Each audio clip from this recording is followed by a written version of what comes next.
Welcome to Conversations the World Over. I'm Raymond Arroyo. This week we bring you the conclusion of my interview with rock and roll legend Dion. I sat down with him in New York City in 2011 to talk about his life and his terrific memoir, Dion, The Wanderer Talks Truth. Tonight he discusses his induction into the Rock and Roll Hall of Fame, and more importantly, his return to his Catholic faith, how it saved him and kept him from losing everything. Here's part 2 of my conversation with Dion. Let's talk for a second about you have this conversion, and your music starts changing as well. You go into this, I call it your gospel phase. In the 80s, it was the late 70s though, really, wasn't it? Yeah, it's the late 70s into the 80s, and then there's a whole stretch of gospel albums there. Yeah, I got very inspired by, I was reading scripture for the first time in my life, and I'd be laughing, I'd be crying, I'd get inspired, and the songs would come out, And one album was up for a Grammy. It was called I Put Away My Idols. I had gone to Israel, and I'm reading Isaiah, and it says, I put away my idols. I said, well, isn't that something? I had so many idols, I had so many things I had before God, and you have to watch out for that, because otherwise God gets eased out of the equation, and people get lost. They get lost in very sophisticated ways, especially these days, December 14th, 1979, you talk about an event that happened to you. You're out jogging. What happened? Well, I believed in God, and I was sober as a judge. I was working a spiritual-based program that was actually gleaned from the disciplines of St. Ignatius of Loyola. It's a 12-step spiritual-based program, but I was looking for that spiritual awakening, and I was jogging one day, and I said, God, it would be nice to be closer to you. And I had an experience. It must have been like the Apostle Paul's. It was very sudden. It was brilliant. It was profound, and I don't even know if I could explain it, but a white light went off in the pit of my chest to come out of every pore of my being. It was like, and I saw Christ standing in front of me, and I ran right into his body, his arms, and I've never been the same. I've never been the same since that day. That was about 33 years ago. Fell to your knees on the jogging path? No, I didn't. I kept running. I you couldn't kept wait running. to tell somebody. Oh. No, the revelation kept coming to me as I was jogging. And I ran into his body, and yet I heard a thud behind me. I thought something fell. And I looked back. There was nothing there, but I kept running, and this revelation started coming to me. I understood. Like I said, I never was taught theology or anything like that, but I understood why God stepped into history, why he came, why he did. All of a sudden, the cross that I heard about as a kid made sense. I said, I got it. I understand. I understood something that I never understood before. I understood forgiveness, that it goes deeper than any sin you could commit. And one thing I wanted to say about that day, I was telling somebody the other day, I never, ever since that happened to me, I've never, ever had to doubt my self-worth ever again. I knew how valuable I was. And with all the success, with all the fame and notoriety, you doubted yourself? That didn't, it doesn't get you where this experience got you. This changed something in the center of my being, that when I'm going through rough times today, or have days in my life where I'm challenged, that foundation does not change for me. I never have to move from it. I understand I'm taken care of today, tomorrow, and in the hereafter. So you're in these evangelical churches, and you're beginning to hear things around the edges critical of the faith of your childhood, the faith you were baptized to, the Catholic Church. True. Tell me about that journey back to the Catholic faith? Well, first of all, let me tell you something. The Protestant churches I was in, thank God for that whole experience. I was in churches for 18 years that I could get around this. When I sit in Mass today and they have the 3 readings, I know where they fall in the story. Right. I could drop them into Isaiah and Deuteronomy, the letters, the Gospels. I know where they fit in the story, thanks to Protestant churches. You understand? But somewhere along the line, I started reading verses that I never heard from the pulpit, like the foundation, the pillar and foundation of truth is what? If you ask pretty much any Protestant pastor, what is the pillar and foundation of truth? They'll all say the Bible or the Word of God or Christ. That's the rock. But the Bible itself says it's the church. Well, that was the first verse. I said, what church? Which one? Yeah, like if you throw somebody out of the Baptist church, he goes across the street to the Methodist church or the Lutheran church or the Presbyterian church or the even, I'm like, what church? So, and it brought me back to Monsignor Pedernicone, who put the question somewhere in me, what is truth and who has the authority to define it? And that was my journey. Because today, like the Pope says, relativism, I saw an interview you did with him when he was Cardinal Ratzinger. He said, relativism is the biggest problem today. Universalism. It's like imagine. That oh, song. Yeah, it's like John Lennon's song. We could imagine it. And imagine there's no religion. my imagination isn't that big. Believe me, it can't. God's is. God could get it all together. He can. I want to return to your journey, but while we're off on John Lennon for a second, you talk about him in this new book, about spending time. You spent a lot of time with him here in New York. He even carved your face out and put you on the cover of Sgt. Pepper's Lonely Heart Club Band. Yeah, he liked a few of my songs. He liked Ruby Baby. When I met him, I love a girl and Ruby is her name. Anyway, he liked that song. Yep. And he later on, when the Beatles put out Sgt. Pepper's Lonely Hearts Club Band, I noticed the cover of Ruby Baby in my head. On one of the wax figures there. I'd like to think it was because he liked Ruby Baby. Who knows? I don't know. But it's only you and who else? Dylan?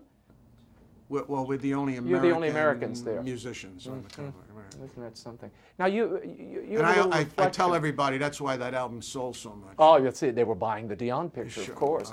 Let's talk for a moment about your take on John Lennon, which I found interesting in here. A lot of people gravitate toward him, even folks in the protest movement today. They love Imagine. It's become their anthem because it's anti-religious. Do you think he was anti-religious, or was he just so confused by the haze he was in? Listen, I love John Lennon. I have a lot of affection there, so it doesn't come out of anger. But I think he was a seeker. See, it's very difficult. You get a guy like John Lennon or any rocker who's got angst and loneliness and issues, whatever you want to say, and he's an outsider. Kurt Cobain. He's an outsider, and he becomes a big insider, a big, huge insider. As soon as you put the camera on, they know everything. Well, rocker, I know everything. I'm a rock and roll. I could tell you, I know it. Yeah. Metz. I think I know everything. But the song falls short. You could get the 30 miners in Argentina and they're stuck in a hole. They're not going to be holding hands singing Imagine. There's no heaven. They're not going to do it. There's no hope. You might as well blow your brains out. Yeah, it's a nihilistic song. Come on, so I could talk about that all day, but it falls short. The song is a beautiful song, but lyrically it doesn't. It's wanting, big time. Yes. So tell me about the road back to the Catholic faith.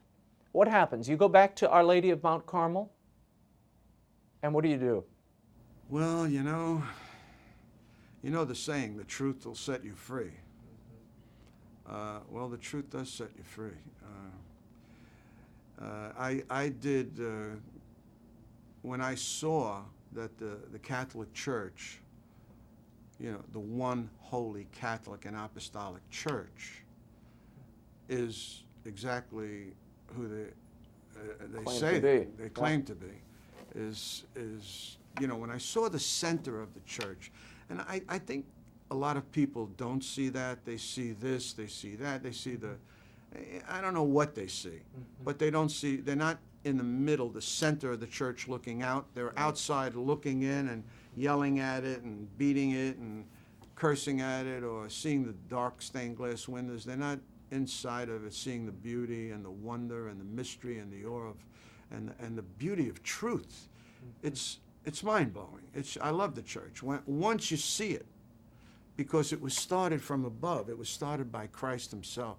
It started from, and the church is like a humble custodian, just walking around with this deposit of truth in its hand, saying, well, this is it. And why don't you change it? Well, I don't know. Jesus gave me it, and I'm going to just carry it on. You either want it or you don't want it. You know, they're not a tyrant. They're just saying this is truth. They're protecting it, you know. So it's as simple as that for me, and I love it. And EWTN was a little part of that. Marcus Grote, I show you were flipping one night. I was. Well, you know, I was in these churches where there was a lot of volume and exuberance and great preaching. Wonderful. And faithful people, good faithful people. Wonderful people. Still my friends I'm talking about, and thank God for them. But I was flipping a channel, and I come across this channel, The Journey Home. And there was an Episcopal priest who had converted to Catholicism, John Haas, and he was talking about the issue of authority.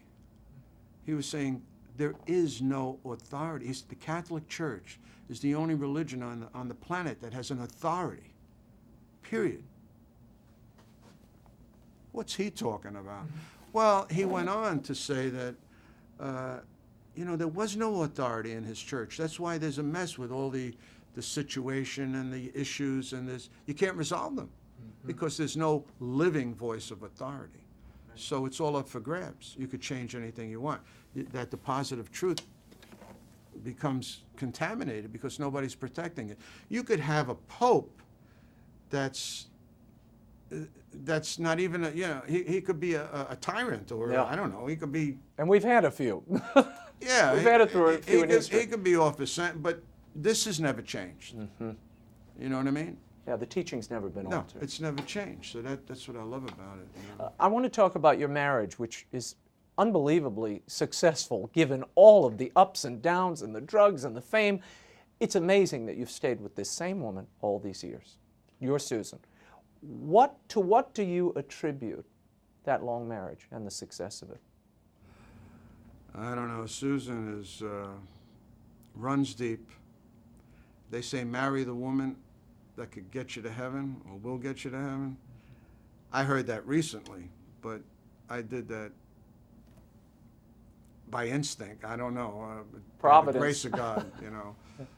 But Susan is a lovely girl from Vermont, and just was always very, you know, very earthy, and she's never changed. And very Catholic in her DNA, in her bones. You know, no matter what I was doing, she just was like a rock there, you know. And, you know, she'd come to some of these evangelical churches with me, and the music would be just gorgeous. It'd be filling this church, and the Spirit of God is there, and wonderful, wonderful teaching. And she'd lean over to me and say, I wonder what this church is going to look like in 2,000 years. You know, something like that. And you start thinking about it, and it's a good question. Was Susan Catholic? Was she born Catholic? Well, yes, she was. Irish, you know. I love the Irish. Yeah, and there's something very profound in what she said, because the Catholic Church, you'd always hear, we got to get back to what the apostles were, you know, get back to the original. Early church. The way they were back then, you know. And the church, the Catholic Church, is that church. It just doesn't look like an acorn anymore. I don't look like a baby anymore. Right. You can't recognize me from my baby pictures. But I could assure you it's the same DNA, you know. And there's a chunk of truth in that. Yeah. Let's talk about 1989, a big year for you. You were inducted into the Rock and Roll Hall of Fame. What did that mean to you? Lou Reed did a great introduction, part of which is in this book. Yeah, Lou, the street preacher. Well, I love Lou Reed. he attributes so much to you. He's Good guy, good people. You know, being inducted into the Rock and Roll Hall of Fame was, all I could tell you, Ram, is it felt good. It felt good. Your peers are recognizing you, and there's a lot of guys sitting at tables at the Waldorf that particular night that inspired me and keep me young, and I admire and love their music and fill me and keep me on the road, you know. Bruce Springsteen said this about you, and I want to get your reaction to it. He said, Dion is the true link between Sinatra and rock and roll. What do you make of that comment? Well, you might have to turn off the camera, but No, go ahead. But I'll tell you. See, in the old days, in the show business years, guys would come out on stage and say, "Hey, everybody feeling good? Hope you're feeling good. Now we're going to take, you know," and they'd be like, rock and rollers didn't do that. We came out and said, "We don't care how you feel. We're going to take you on a trip. Here we go." Baby, you want to come along? Come along. You don't. Who cares? Come on, baby. We got that. You know, we didn't care. We were like, if you want to come. We don't care. If you don't, doesn't matter. So there was a kind of like a paradigm A shift. But they were Columbia was trying to turn you into a new Sinatra. Yeah, I mean, early on, you're in the suit, well, I was and you're battling clean it all and, my life because people in the music business will know exactly what I'm talking about. I'd be at Columbia, they'd say, do this song, and then you could sing Ruby Baby. Do one song for us, then you could sing Donna the Prima Donna. Do one song for us, and we'll let you do The Wanderer. You know, so it was like I was doing an Al Jolson song, and then I could do one of mine. So, but they started seeing that all the songs I was picking were hits. You know. Yep. Why do you think he says that, though? Why do you think Springsteen says you're the link between Sinatra and rock and roll? Well, then I'm going to give you my version. Okay. Go ahead. I'd like to, but I think because there was a period there that's like you're in no man's land. Yeah. You're like stepping out of a whole generation that's steeped in show business. Right. And you're stepping into the 60s, basically, that really... and this new form of music. It's rock and roll. Yeah. It's a whole new form. Yeah, it was very... We were straddling the fence, you know. Yeah. But some of the guys weren't. You know, you get Little Richard and Chuck Berry. They were too out of space to even. But I was a good-looking Italian guy. They wanted to put me in the Copa. So I did. But see, I think it's the street. You had both the street sensibility, some of the vulnerability of Sinatra, but you were in this rock and roll vernacular. You know, when you look at Sinatra, he had a rock and roll attitude for sure. Oh, no. And you want to know who else did? Louis Prima. Yep. Louis Prima would be in the Rock and Roll Hall of Fame if he didn't sing Italian songs. And You're so right. would Sam Butura. Yep. You know. Because they were also on the cutting edge of that. So many people forget Louis Prima and Sam and Keely Smith. They were really free. It was a whole free abandon kind of music. Wild music. Yeah. So it to me it was rock and roll, but a little before its time. But they were, like Springsteen says, the link between show business, Sinatra, and... In 2007, you released an album called The Son of Skip James, and you record a song there called The Thunderer. Tell me about The Thunderer. What inspired you to write that? I've read about it in many places. Many people have commented. I remember getting emails about it. You know, hey, you really should interview Dion. This song is fantastic. Tell me about it. Well, St. Jerome was fantastic. He was a very interesting guy. I was in Rome with Mike Aquilina in 2005 or 2006, I forget. And I said to him, ignorance of Scripture is ignorance of Christ. St. Jerome. It's a St. Jerome quote, famous one. Used to be on the back of the wall, St. Martin Tours. So he said to me, oh, the Thunderer. I said, the Thunderer? I never heard anything like that before. I knew the Wanderer, but No, not the Thunderer.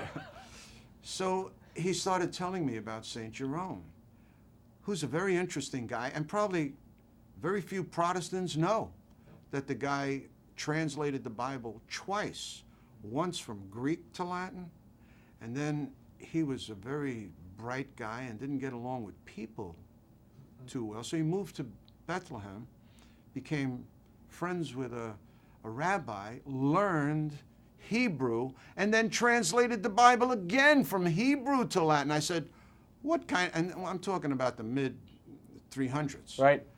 I said, what kind of guy is this? So I said, how could this guy be a saint? He used to like call people names. Yeah. They literally had to put him in a cave to translate it. It takes all kinds to get to heaven. I said, wow, you mean we got a chance? You know, but this guy was so bright off the charts. He was born in what we now call Croatia, and his mother sent him to Rome when he was 12, you know, where the brightest of the bright got taught, you know, and they still do. But so I wrote a song called The Thunderer, and I put it on an album called The Son of Skip James. And you want to know?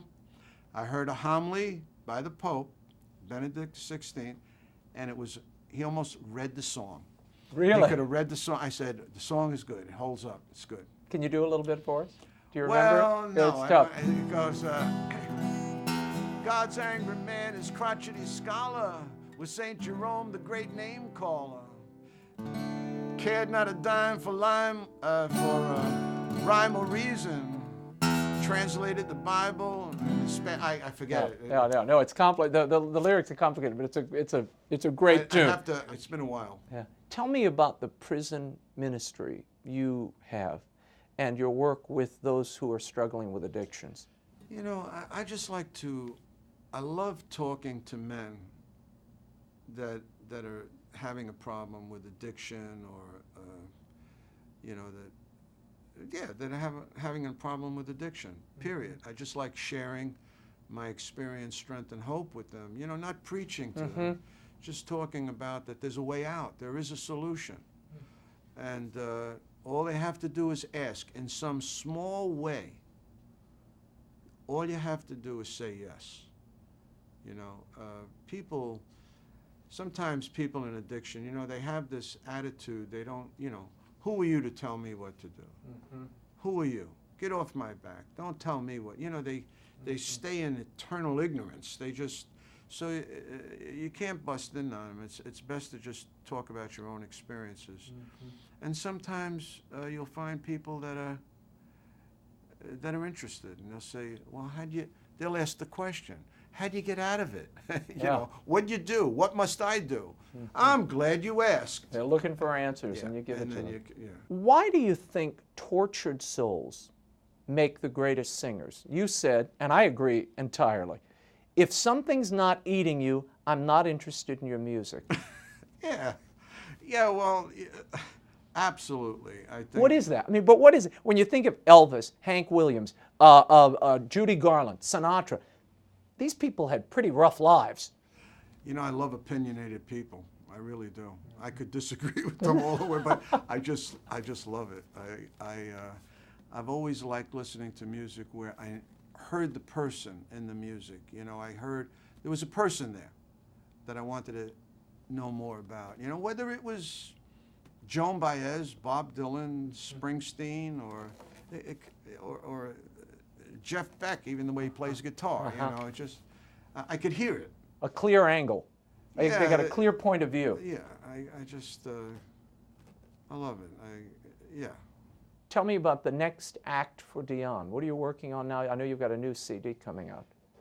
Raymond, you know, I'm going to be 72 July 18th. Don't use that excuse on us. Come on. I just heard you. It's not an excuse. I wanted to tell you, no, truly, this is something I really wanted to, that amazes me.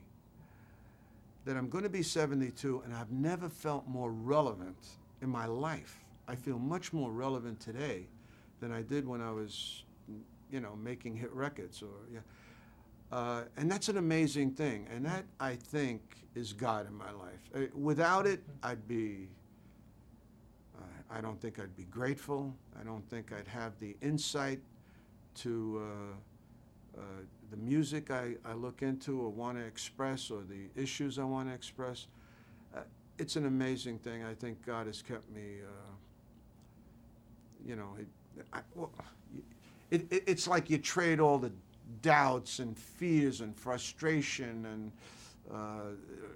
you know, your worries for this wisdom and health and peace and security and power, true power and freedom. And, you know, one of the reasons for the book is I like defining things. And each chapter, whether it's about my father or my kids or Gino Lollobrigida or Martin Scorsese or my friends, the Belmont, whoever I'm writing about, it kind of gives you a taste. It ends with kind of a taste of transcendence and a glimpse of salvation. Because I kind of conclude each chapter with something I've learned. And I love defining stuff like freedom. I used to think freedom was doing anything you want, especially if you didn't get caught. But that's, you know, regardless of the consequences to your wife, your family, you know, God, your country, yourself. And that's license. Freedom is the ability to choose the good, God's best. And I was never free to do that. But so I have to work on it a day at a time here. Well, what I love about the book is it's not only do we get glimpses of your life and really the inside story, but you see the steps of a life well lived and a life still on its way, but there's a lot of insights that you share along the way that I thought were interesting. And you've covered so much of our American history here, our musical history in your life. It's an amazing read, and all I have to say is no wonder we love you like we do. Thank you, my friend. Thank you, Raymond. It's been great.